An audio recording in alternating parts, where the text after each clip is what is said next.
kami nomor urut 3, Bapak Ganjar Pranowo, bertanya ke calon presiden nomor urut 1, Bapak Anies Baswedan. Waktu Pak Ganjar 1 menit dimulai saat Bapak berbicara. Pak Anies, lagi rame kita mau tanya soal bansos.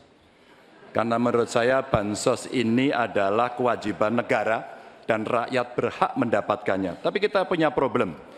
Karena banyak klaim yang diberikan seolah-olah ini bantuan orang per orang atau kelompok. Padahal kita masih punya. Ada data yang tidak valid, ada cara penyampaian yang tidak benar, ada protes yang kemudian tidak terverifikasi atau terrespon dengan baik. Ini yang menjadi pertanyaan saya kepada Pak Anies adalah, menurut Pak Anies kira-kira bagaimana tata kelola bansos agar 1, tidak saling klaim, 2, bisa tepat sasaran, 3, tidak menimbulkan kecemburuan-kecemburuan, sehingga inilah satu harapan yang betul-betul bisa diterima oleh rakyat. Silakan. Masih ada waktu Bapak? Cukup. Kami persilakan calon presiden nomor urut 1, Bapak Anies Baswedan, menjawab pertanyaan yang disampaikan oleh calon presiden nomor urut 3, Bapak Ganjar Pranowo. Waktu Bapak Anies 2 menit dimulai saat Bapak berbicara. Ya, terima kasih Pak Ganjar. Pertama, kita harus menyadari bahwa yang disebut sebagai bansos adalah bantuan untuk si penerima, bukan bantuan untuk si pemberi. Karenanya, dia diberikan sesuai dengan kebutuhan si penerima. Kalau penerimanya membutuhkan bulan ini, ya diberi bulan ini. Kalau dibutuhkannya 3 bulan lagi, ya 3 bulan lagi. Tidak usah dirapel semuanya. Okay? Dijadikan sebagai sesuai kebutuhan. Yang nomor 1, yang itulah yang disebut sebagai bansos tanpa pamrih. Kemudian yang kedua, pemberian bansos ini harus tepat sasaran.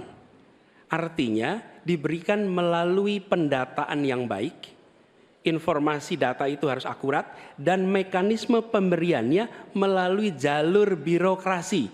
Bukan dibagikan di pinggir jalan, tapi dibagikan langsung di lokasi menggunakan siapa jalur birokrasi. Kemudian yang ketiga, yang tidak kalah penting, ketika kita berbicara tentang bansos ini, harus bansos itu bisa dipastikan mereka yang miskin, prasejahtera itu termasuk di dalamnya. Jangan sampai mereka terlewatkan. Karena itu kami menyusun, ini sebagai bagian dari perubahan, adalah bansos plus. Angkanya ditingkatkan, yang belum masuk masih miskin dimasukkan, dan diberikan bekal pelatihan, pendampingan supaya mereka pelan-pelan bisa mandiri dan hidup lebih sejahtera. Jadi kami melihat ketika sampai kepada bansos, bansos ini adalah atas nama negara. Ketika saya bertugas di Jakarta, semua paket bansos di kerdusnya diberikan label dibiayai APBD DKI Jakarta, bukan dari gubernur, dari uang rakyat lewat APBD DKI Jakarta. Jelas posisinya. Selanjutnya kami mohon kepada calon presiden nomor 3, Bapak Ganjar Pranowo, menanggapi jawaban calon presiden nomor 1, Bapak Anies Baswedan. Waktu Bapak 1 menit dimulai saat Bapak berbicara. Terima kasih. Ya, kali ini pasti setuju dong. Karena proses logic thinkingnya adalah datanya diperbaiki. Ini yang pernah kita lakukan, dan ketika kawan-kawan Kades sudah bersusah payah, diberikan ke atas, balik lagi pada data yang sama. Seolah-olah kita abai pada soal data ini, sehingga betul-betul bansos yang diberikan, yang rencananya tadi menurunkan kemiskinan, mengurangi gap, menurunkan kemiskinan oke ternyata, tapi gap tidak. Berapapun besarnya, gapnya tetap tinggi. Ini menarik, dan kami punya data yang kita bisa baca, dan tentu saja ini penting. Memang paradigma bansos, sekali lagi, ini betul-betul hak rakyat. Tugas negara dan pemerintah adalah memastikan itu, bahwa ini adalah tepat sasaran dan tepat waktu. Tadi yang disampaikan betul. Dan kami berusul bantuannya ganti aja deh, bantuan kesra, karena tugas negara itu menciptakan keadilan sosial, bukan menciptakan bantuan sosial. Waktunya habis Bapak. Sekarang Bapak Anies Baswedan untuk langsung menanggapi jawaban dari Bapak Ganjar Pranowo. Waktu Bapak 1 menit dimulai saat Bapak berbicara. Mohon tenang hadirin sekalian. Ya. Terima kasih Pak Ganjar. Dan yang dibutuhkan juga Pak Ganjar, kita harus mulai memikirkan opsi bahwa bantuan itu bisa berbentuk cash transfer, mengurangi potensi korupsi dalam pengadaan barang.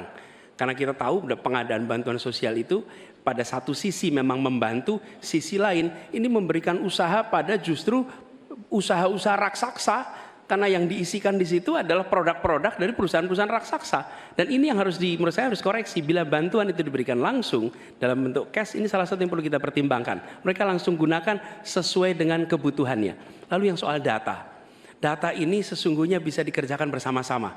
Kami pernah lakukan di situ, pasti sama nih Pak Jar, berikan kepada RT, RW, mereka musyawarah mencocokkan siapa dalam daftar itu yang benar, siapa dalam daftar itu yang keliru.